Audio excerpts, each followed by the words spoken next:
योजना मैया सम्मान योजना को लेकर के सत्यापन का कार्य चल रहा है, लेकिन कई जगह पर शिकायत मिल रही है कि इसमें बिचौलिया तंत्र हावी हो गया सर, उसको लेकर के क्या लगता है? बिचौलियों के ऊपर में सरकार का ध्यान है।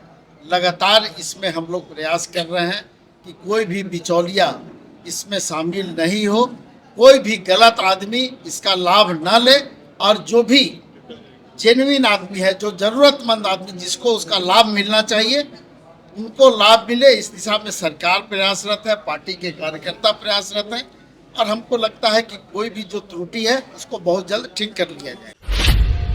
कार्यकर्ताओं के साथ में ये कार्यक्रम था जो पूर्व घोषित था। बूथ स्तर के हमारे जो कमेटी के सदस्य हैं, BLA 2 हैं, सभी साथियों को हम लोगों ने आमंत्रित किया था। पंचायत के पदाधिकारी, प्रखंड के पदाधिकारी, केंद्रीय समिति के सदस्यगण यहाँ आज इस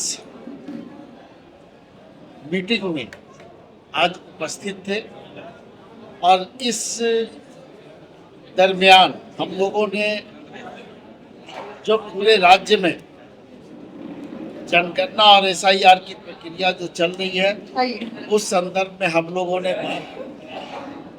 किया है, उनसे बात किया है, और जो चुनौतियां हम लोगों के सामने हैं, उन चुनौतियों से हम लोगों ने अवगत कराया है। उन चुनौतियों से हम कैसे निपटेंगे, उन चुनौतियों के विषय में उनसे भी हम लोगों ने संवाद किया, और अपना निर्देश भी सभी साथियों को देने का काम किया गया।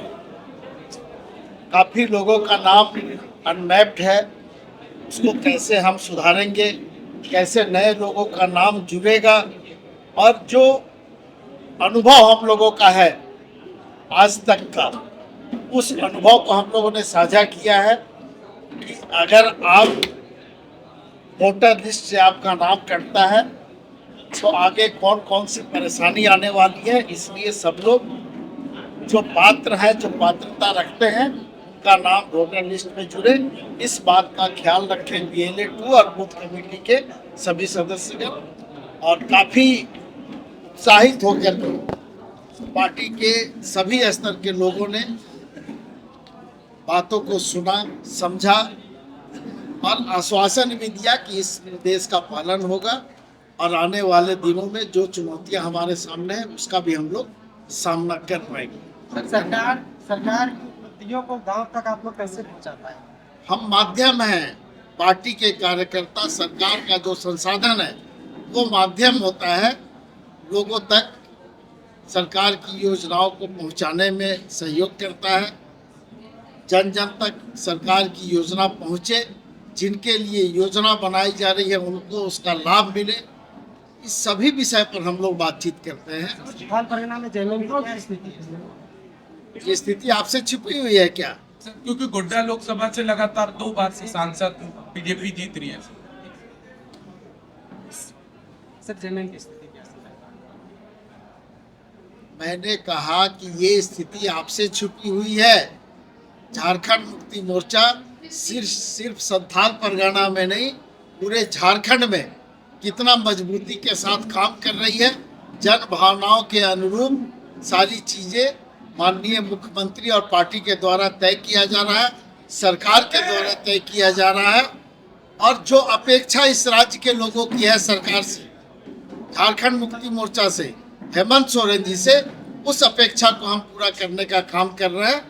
इसलिए सिर्फ संथाल परगना ही नहीं, पूरे राज्य में झारखंड मुक्ति मोर्चा बहुत ही मजबूत स्थिति में है, जिसका खामियाजा ये भुगतना पड़ता है कि लगातार केंद्र सरकार के तरफ से हमले होते हैं, और जो भी पैसा केंद्र के तरफ से राज्य को मिलता है उसमें कटौती भी किया जाता है, उसको रोका भी जाता है। सर SIR को लेकर के जिस तरह ये आप तय कीजिए, जब आप तय ही कर लिए तो हमसे क्यों सवाल कर रहे हैं?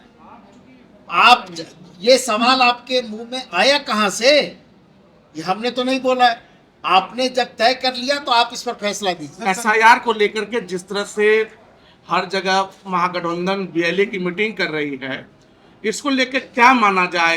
क्या जो विधानसभा का चुनाव बंगाल में हुआ या SIR के बाद जो चुनाव हो रहा है उसके जो परिणाम आ रहे हैं, क्या चुनाव आयोग अब निष्पक्ष नहीं रहा?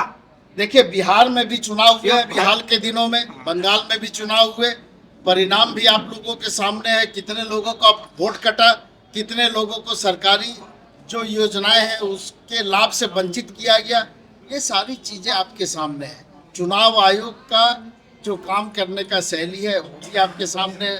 केंद्र सरकार किस तरह से चुनाव आयोग के साथ मिल करके और ये सारी चीज़ें कर रही है, ये भी आपके सामने है। आप लोग भी सवाल उठाते हैं, हम लोग भी सवाल उठाते हैं, और उन्हीं सवालों से बचने के लिए, उन्हीं चैलेंज से बचने के लिए हम पार्टी के बूथ स्तर के अपने कार्यकर्ताओं को, BLA 2 को मजबूत कर रहे हैं और उनको सचेत कर रहे हैं। सर संथाल परगना में जेएमएम काफी मजबूत स्थिति में, लेकिन गोड्डा लोकसभा में सर लगातार 2 बार से बीजेपी, तो गोड्डा लोकसभा के लिए सर जेएमएम की क्या संथाल परगना से गोड्डा बाहर नहीं है, थोड़ा इंतजार कीजिए, बहुत जल्द इसका परिणाम आपको बेहतर मिलेगा। सर सांसद जी कह रहे थे कि एसपीटी एक्ट में कुछ बदलाव करके जमीन अधिग्रहण के कानूनों को आसान करना चाहिए ताकि खरीद फरोख्त हो सके। देखिए CNT और SPT एक्ट में जो लोग भी बदलाव की बात कर रहे हैं उनको यहाँ की जनता जवाब देगी और आने वाले दिनों में यहाँ के सांसद को भी जवाब मिलेगा।